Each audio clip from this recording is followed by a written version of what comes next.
আমরা যত ভুলভালই বলি না কেন আমাদের নেতা তারেক রহমান তো ঠিকঠাক কথা বলে যাচ্ছেন। ইদানিং গতকাল আজকে এবং গত কয়েকদিন দেশে একটা আলোড়ন হচ্ছে, প্রচণ্ড রকম আলোড়ন, কিন্তু এটা ছোটোখাটো বিষয় নয়। আমাদের অ্যাক্টিং চেয়ারম্যান সাহেব সেদিন বক্তব্য রেখেছেন, আপনার কালকে না বোধহয় পরশু দিন ওই আমাদের লেডিস ক্লাবে।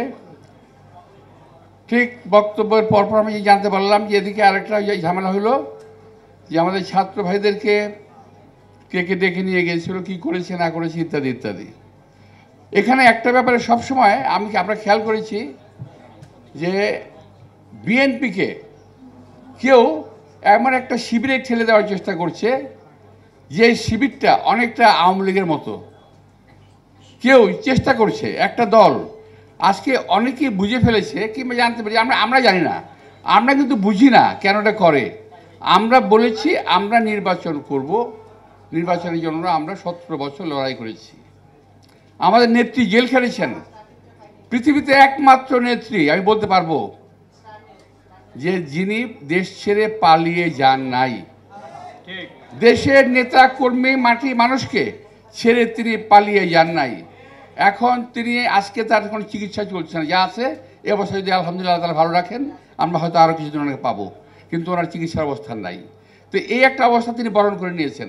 আমরা জেলখানা ওনার সঙ্গে দেখা করেছি, যখন দেখা করেছি তখন যে ওনার অবস্থাটা ছিল যেখানে উনি থাকতেন এটা কল্পনাও করা যায় না, স্যাঁতস্যাঁতে একটা জায়গায় থাকতেন। আমি তো জেলখানায় বহুদিন ছিলাম, আমরা চেষ্টা করেছি যে ওনাকে ভালো জায়গায় নেওয়ার, কিন্তু পারি নাই, এই সরকার দেয় নাই। যাই হোক, আমি বলতেছিলাম যে বিএনপির নেতাকর্মীদের, এই দেশে মানুষের অনেক ত্যাগ, অনেক তিতিক্ষার ফলে আজকে আমরা একটা অবস্থানে এসেছি। গণতন্ত্রের জন্য আমরা কথা বলার অধিকারের জন্য আমরা এসেছি। আজকে কেউ বিএনপিকে মানে অবস্থা এরকম যে নির্বাচনে গেলেই তো বিএনপি ক্ষমতায় যাবে, এমন একটা ধারণা সবার ভিতরে এসে গেছে। আলহামদুলিল্লাহ আমরা কিন্তু এমন ধারণা করি না। আমরা ধারণা করি নির্বাচন হবে, নির্বাচনে আমরা কাজ করব, নির্বাচনে যাব। বিগত দিনে বিএনপি তিনবার ক্ষমতায় ছিল, যদি বিএনপি ভালো কিছু করে থাকে দেশের লোক আমাদেরকে ভোট দেবে, এটা আমরা আশা করতে পারি আল্লাহর কাছে, মানুষের কাছে।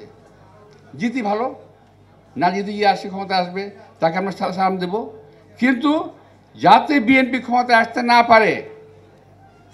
ওই যে দেখছেন না আপনার গান বাজনা অনুষ্ঠানে একসঙ্গে সুর করে কাওয়ালি গায়, একটা কি জানি বলে এটাকে, কনসার্টের ওয়েতে কী বলে এটাকে জানি না, এটা আপনার একটা গান গায় সবাই কাওয়ালির মতো। এখন বিএনপির বিরুদ্ধে উঠে পড়ে লাগছে কি এমনি বিএনপিকে খাটো করা যায়, বিএনপি মানুষের সামনে খাটো করা যায়।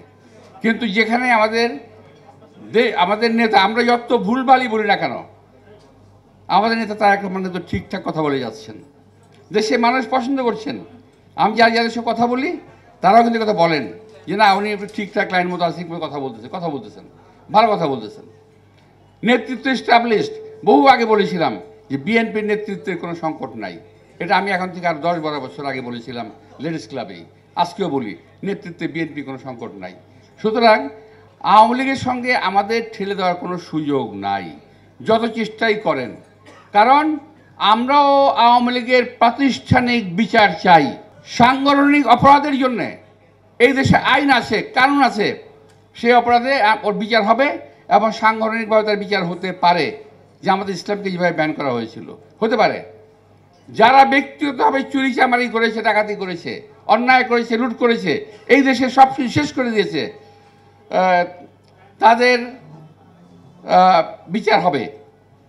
বিএনপি তো কখনো না করে নাই, কিন্তু এমন একটা অবস্থা হয়ে গেছে যে না বিএনপি আমাদের এরকম। আরেকটা আছে কি জানেন, বিদেশি কিছু লোক আছে, অনেকে বলে কান দিয়েন না, আমার কানটা খুব খারাপ, আমি সব শুনি, তো কান আমি দেই। কারণ ওই লোকগুলা এই বাংলাদেশকে কখনোই শান্তিতে থাকতে দেবে না, কারণ এরা কারো না কারো দায়িত্ব পালন করছে এজেন্ট হিসেবে।